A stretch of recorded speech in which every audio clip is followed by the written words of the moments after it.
ቅንኡ ለእንተ ተአቢ ጸጋ ቀዳማይ ቆሮንቶስ ምዕራፍ 12 ቁጽሪ 30 እንረኽቦ ኃይለ ቃል ቅንኡ ለእንተ ተአቢ ጸጋ እዙይ ተናጋሪኡ ብርሃነ ዓለም ቅዱስ ጳውሎስ እዩ።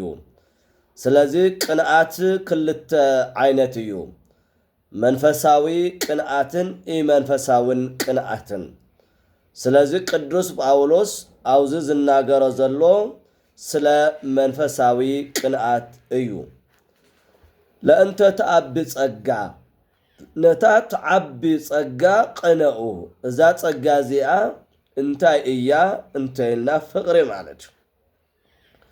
ወአዲ እንተትሄይስ ፍኖተ እምሄረኩም ብጣዕሚ ልሐሸት መንገዲ ከምህረኩም እያ። እዚኣ ደሞ እንታይ እያ ተይልና ትሕትና ማለት እዩ። ስለዚህ ንትሕትናን ንፍቅርን ቅንኡ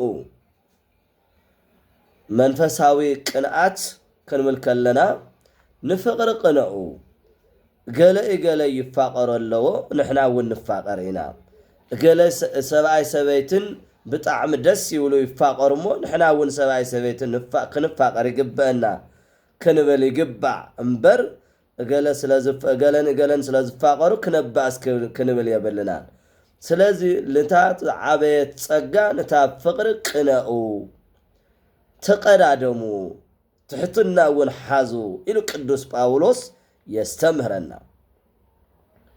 ወእመኒ አኢመርኩ ነገረ ኩሉ ሰብ ወነገረ ኩሉ በሃውርት ምዕራፍ 13 ወተፋቅሮ አልብየ ኮንኩ ከመ ድምፀ ብርት ዘይነቁ።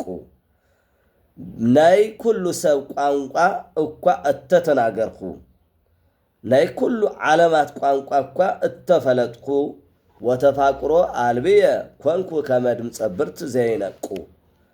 ከምቲ ዝደምፅ ብረት ከምኡ ኮንኩ ፍቅሪ እንድሕር ዘይሃልዩኒ። ስለዚህ ልዛ ዝበለፀት ልዛ ዝዓበየት ጸጋ ቅንኡ፣ ለትሕትናም ቅንኡ ኢሉ ቅዱስ ጳውሎስ ንቆሮንቶስ ዝነብሩ ሰባት ጽሒፉ ልኢኹሎም ማለት እዩ።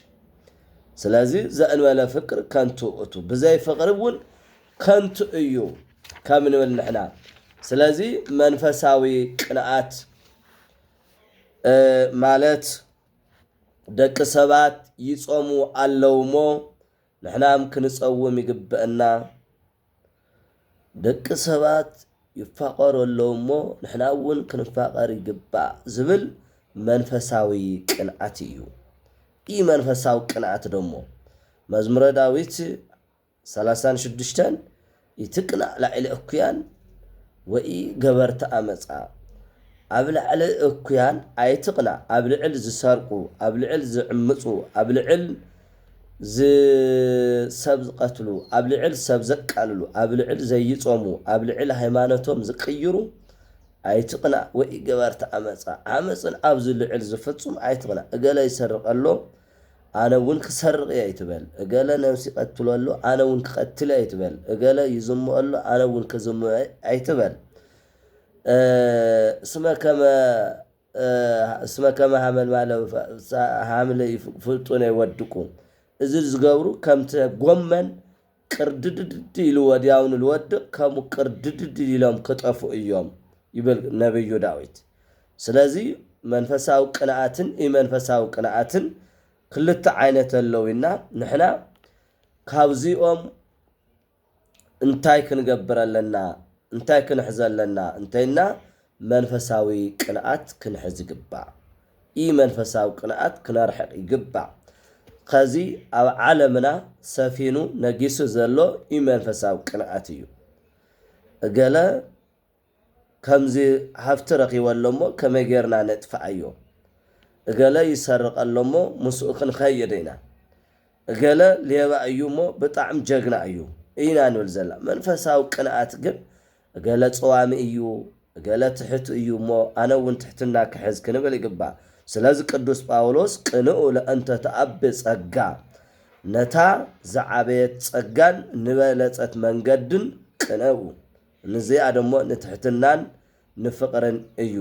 ስለዚህ ተፋቀሮ ፍቅሪ ተሃልዩ ፍቅሪ የተጋግስ ፍቅሪ የረሃረ ፍቅሪ አየቀናንእን ፍቅሪ አየኹርዕን ፍቅሪ ደስታ ለባዕልካ ጥራሕ አየብልን አየበሳጭን ሕማቅ ነገር ደግሞ አየሕስብን ፍቅሪ ማለት መንፈሳዊ ፍቅር እንደገና በጽድቅ በሃይማኖት ደግሞ ይሐጉስ በሁሉ ምግባር يحزن يستمر يستأجس يتأمن ون فقري مالج فقري بإجزابير كتو أمن يقولك فقري أي واردن سلازي فقري كله يفتصم سلازي نزاع فقري نزاع البلد قناعات نزاع البلد صقا فقري كن قن يقبأنا قدوس باولوس كم استناغرو كلاتنا منفساو قناعات مبر إيه منفساو قناعات كنحز يبلنان